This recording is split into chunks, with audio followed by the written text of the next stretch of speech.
Hola, bienvenidos a Relatos en la Ventana o en el Balcón. Sigo de momento aquí en este balcón bonaerense. Y ya que estoy en Buenos Aires, quería leeros a algunos autores argentinos. Y para hoy he elegido una, Sara Gallardo, que es una mujer que, digamos, que escribió 4 novelas en los años 60 más o menos, que pasaron un poco desapercibidas, no fueron muy bien acogidas por la crítica literaria del momento. Después, en los años 70, publicó 2 libros de relatos. Uno es este, El País del Humo, en 1977. Y también escribió mucha literatura infantil en los años 70 y falleció en 1988. Y no fue hasta después de su muerte cuando autores contemporáneos, es decir, actuales, argentinos, la han reivindicado como una gran novelista, como la gran novelista que es.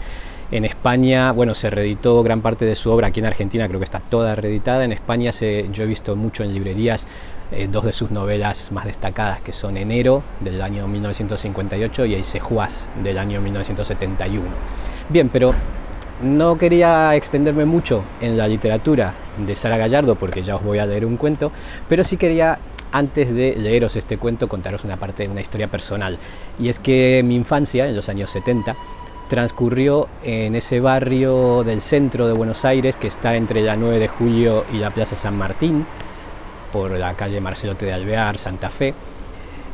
Y Sara Gallardo vivía también por ahí. Mi padre me cuenta que en esos años él solía verla mucho a ella escribiendo en un bar que estaba en la esquina de Marcelote de Alvear y Suipacha. ¿Por qué nombro todas estas calles? Porque las vais a escuchar en el relato, y porque ese relato cuenta algo que sucedió realmente en ese barrio en esos años. Y es que por la ampliación de la avenida 9 de Julio, que se extendió hasta esa zona, se demolieron manzanas enteras de edificios, casas antiguas. Y eso provocó que el barrio estuviera infestado de ratas durante un buen tiempo.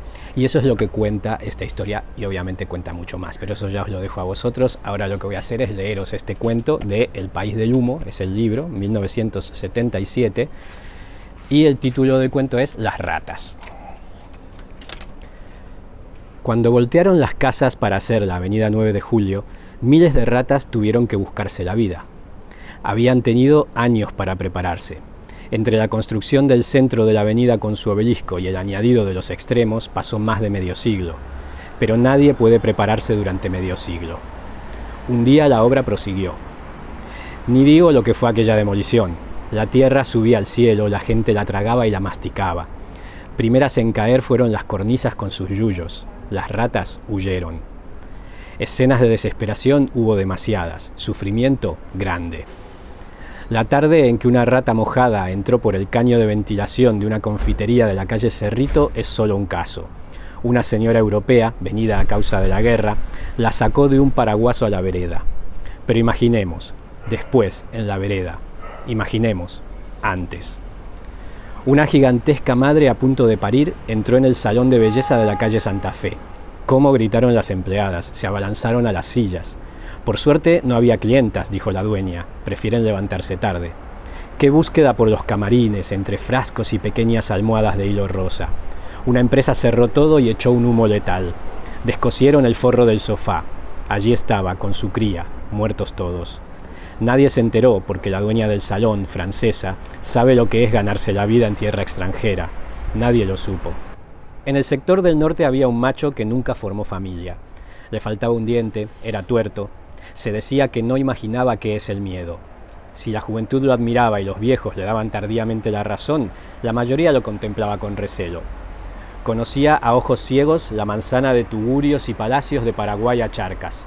Se alimentó por meses en los fondos del registro civil. La Plaza Libertad era nada para él. Había andado por los canteros, por las ramas del gomero y por las copas del cemento. Ciertos atardeceres había subido por los cables de la luz, a la cabeza de jóvenes embobados, para solazarse de tipa en tipa, de jacarandá en jacarandá. Sus corridas desprendían una nieve de flores hacia el fin de la primavera. Había llegado al mercado viejo de la calle Talcahuano, donde fue repelido por el ejército local, ganándose el bollo que le cruzaba la cabeza. Nada es eso. Se había atrevido a llegarse a la feria de la calle Córdoba con idea de divertirse en el baile de la estatua. Es una ronda alrededor de una caperucita de mármol que adornó hasta ayer la Plaza Lavalle. Pudo verlo, como lo vi yo, pero casi le cuesta el pellejo porque quiso intervenir. Se aseguraba que provenía del puerto, donde toda desfachatez tiene su aplauso. Otros decían que había venido en tren desde los Silos de Santa Fe. Nadie lo atribuía a las procreaciones apacibles que se sucedieron en las últimas décadas de las casas viejas. Tal vez tuvieran razón. Una cosa era cierta. Se había aventurado hacia el otro lado, en tiempos anteriores a la lluvia grande. El lado de la calle Suipacha. Eso sí pone los pelos de punta. En tiempos anteriores a la lluvia grande había muchos gatos en las azoteas vecinas a Suipacha. Una madre tenía cría a cada rato. Se pasaba horas vigilando las ventanas de los departamentos, pues un viejo señor de ojos celestes y su enfermera le echaban carne desde un cuarto piso. Uno de sus gatitos se cayó un domingo en el patio de la peletería. Allí judíos de dedos marrones cortaban pieles sobre una mesa y discutían a voz en cuello. Los sábados y los domingos estaba desierto. El gatito demostró tener pulmones. El barrio entero se movilizó para tener paz. De vez en cuando el terrible cruzaba lentamente. Es un gato de cabeza enorme, también lleno de cicatrices. Verlo paraliza el corazón del más indiferente. Con la lluvia grande todas las azoteas se llenaron de agua. Había yuyos como brazos de ahogados en el oleaje pálido. La gata y sus hijos, que habían crecido, lo soportaron por semanas con las orejas fruncidas. Cada azotea parecía una piscina. Un día se fueron. Por aquellas regiones se había aventurado el explorador. Se dice que vio al terrible de frente. Con los gatos tenía un sistema, les saltaba chillando al hocico. Bien puede que no supiera qué es el miedo. ¿Cómo si no? Pensemos, ¿cómo? Que haya perdido uno de sus dientes no sorprende. En la catástrofe de la demolición muchos prejuicios se dejaron de lado. Parte de las ratas decidió acudir a aquel a quien miraban de través. Pregunten a la señora del paraguas, a la dueña del salón de belleza, a los peleteros del patio cuántos trámites tristes no aceptamos en malos tiempos. Avanzaron las ratas con estremecer angustioso. Las casas huecas, golpeadas, las sobresaltaban. ¿Había hablado de un refugio, él? Había hablado. Un refugio pasajero pero cercano, apropiado para familias con cría chica. Cercano hacia qué lado, hacia el peor, hacia Suipacha. Por un momento amargo hubo la sospecha de que el solitario se burlaba. El sin familia, el sin corazón se burlaba de los invalidados por el amor. Llevar las crías hacia Suipacha era ofrecer hileras de bombones a los gatos. El explorador no se burlaba. Había cambios en la zona mala, inauguración de 2 bares y de un restaurante chino. Gatos cebados, panzones, dormilones se criaban en los fondos. Nada que ver con el terrible, la madre, el amarillo, la tuerta, el campeón. No se burlaba, pero tampoco explicó mucho. ¿Era creer o no creer? Hubo que creer. Hubo que salir, temblando, las crías rosadas en fila, pegándose a escombros, acurrucándose, barrigas latiendo contra el suelo. Si hubo muertos, hubo. Familias enteras. El explorador lo previno. Debajo de los autos acechaban ojos verdes. La noticia del éxodo había corrido. Horror otra vez, chillidos, desolación. ¿Era creer o no creer? Las condujo. Corrieron pegadas a una pared. Se oyó un ladrido, se precipitaron en un montón de tablas. Penumbra, angustia, fueron entrando. Habían llegado. Pero fue difícil. Adiós pasillos, sótanos, cornisas de la abundancia, galerías de la libertad. Adiós calma. Los ruidos del día volvían el sueño apenas un descanso. Los hombres gritaban, martillaban, y había una sierra que parecía la voz del final. Cuando caía el sol llegaba el silencio. Los albañiles se vestían y se iban. El sereno entraba en su cabaña, encendía un calentador y se sentaba a tomar mate. Compartía su comida con el perro. Era importante porque el perro, bien comido, dormía bien. Entretanto, la demolición avanzaba. Las manzanas de casas se volvieron dunas de escombros. Las dunas se fueron en camiones. Quedaron territorios de polvo amarillo que se levantaba hasta el cielo cuando había viento, y puertas, postigos, ventanas, rejas de balcón puestas a vender. En el barrio la presencia de las ratas huidas de las casas viejas se notó de golpe. Pasado un tiempo fue algo más que notarse. Se habían multiplicado.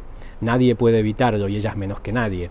El edificio resultó de construcción lenta y dio tiempo para que se sintieran cómodas. Prosperaron. Perdieron el aire huidizo de los primeros tiempos. Se organizaron. Pasaron a considerar un derecho sus horas de solaz, gimnasia, cacería. No se daban cuenta de que eran demasiadas. Pero eran demasiadas. En las noches corrían por los andamios, se perseguían por las escaleras a medio hacer donde brillaban bombitas manchadas de cal. Habían tomado la costumbre de explorar las paredes de los edificios vecinos y poco a poco se habituaron a hacer alto en los alféizares del primer piso, del segundo, del cuarto, del octavo, a subir por los cables del teléfono. Sus chillidos se oían de pronto en una cornisa. Hubo quienes no volvieron a abrir las persianas. Hubo quien se arrepintió de no arreglar a tiempo un vidrio roto. Empezaron a circular historias. Nochebuena, la joven madre deja la mesa puesta. Al volver de misa de gallo encuentra el árbol de Navidad caído, los jazmines dispersos, el pavo mordisqueado. ¿No se llama a esto hacerse odiar? El gran odio contra las ratas cristalizó. Para estas fechas llega el Año Nuevo. No se puede estar pensando en las ratas también durante la fiesta de Año Nuevo. Ventanas, persianas se abren. A veces el río decide mandar a la ciudad una brisa que le permite dormir. Quienes no se resignaron a perdérsela, durmieron con la ventana abierta. Las ratas ganaron las casas. Se instalaron detrás de los armarios, abajo de las cocinas. Todo les fue alimento. Hasta los cables del televisor, hasta los caños de desagüe de los lavarropas. Entonces empezó la guerra. La venta de venenos subió de golpe. Los basureros protestaban, porque a nadie le gusta encontrar un muerto en el tacho que carga, y menos si es una rata. El almacenero de la calle Juncal prefirió comprarse un gato. Lo habrán visto mirar pasar los autos. A cada uno le movía la cabeza barriendo la vereda con la cola de su presa. Los dueños de gatos gordos les suspendieron la comida. La gente empezó a buscar en las guías telefónicas la dirección de las oficinas municipales denominadas antirroedores, como si las nutrias y las liebres figuraran en sus planes. Los más pobres iban temprano o al atardecer, los más ricos mandaban a sus sirvientas.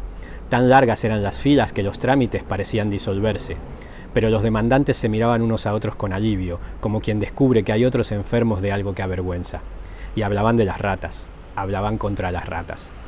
La batalla fue en orden cerrado: tramperas, veneno, gas, gatos y hasta hurones. Las casas se transformaron en celadas, las calles en campos de exterminio.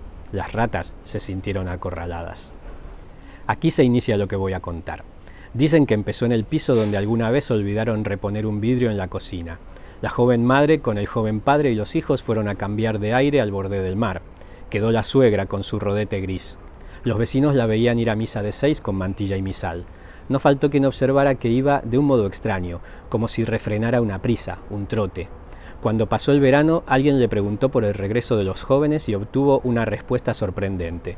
No importa qué respuesta, pero al inclinarse a escucharla, quien la recibió creyó notar algo como bigotes, el rodete como una cola gris enroscada bajo la mantilla. También cambió el diariero. Pareció adelgazar, empezó a usar boina y en vez de gritar las novedades, prefirió esperar a los clientes escondiendo la cara detrás de las revistas. Siguió el portero del edificio nuevo. De noche parecía salir tranquilo, pero de día, ¿cuántos timbrazos no eran necesarios para hacerlo aparecer, temblando, los ojillos rojos, a punto de escapar? No digamos el muchacho del almacén. Fue, como se dice, del día a la noche. Se hizo un gorro de trapo y empezó a usar un delantal enorme. No se enojaba por las burlas. Hay que cuidar la ropa, reía, con voz medio atiplada. Uno de los sacerdotes de las Victorias dio en pasarse el día metido en el confesionario. Dicen que obligado a decir un sermón tuvo una especie de pataleta y no se lo vio más. El guardián de la Plaza Libertad fue entrevisto una madrugada por un grupo de muchachos que volvía de un baile. Corría alrededor de la estatua de don Adolfo Alsina dando chillidos de placer. El barrio cambió. Bajen a la fiambrería a comprar 100 gramos de jamón. Hay que esperar. De pronto, con un vestido de seda celeste y un pequeño sombrero, mírenla, inclinada sobre el monedero. Es vieja, el gato la mira. Ella se apresura, recoge la compra, se va rozando las paredes. Fíjense, es domingo. El auto brilla. Sale el padre, salen los hijos, sale la madre, salen en fila como en memoria de peligros, con trajes demasiado nuevos, llevando paquetes de comida, impacientes, sin mirar a nadie. A ver, este coche, que arranque, allí se van. Todavía prefieren estar en grupo, es natural. Unas se reúnen en la confitería a eso de las 5, otras salen de la iglesia, otras aprendieron a jugar al bridge. Muchas tienen un gusto loco por el cine, van a los continuados y ven la misma historia 5 veces. Otras, más tranquilas, mordisquean un diario sentadas en un banco de la plaza. No falta alguna que empiece a hablar de derechos de jubilación. Andan un poco agachadas, un poco mohínas todavía, pero todo se va a arreglar. Se va a arreglar. Es cuestión de costumbre. Este es el cuento Las ratas del libro El país de humo de Sara Gallardo. Espero que os haya gustado.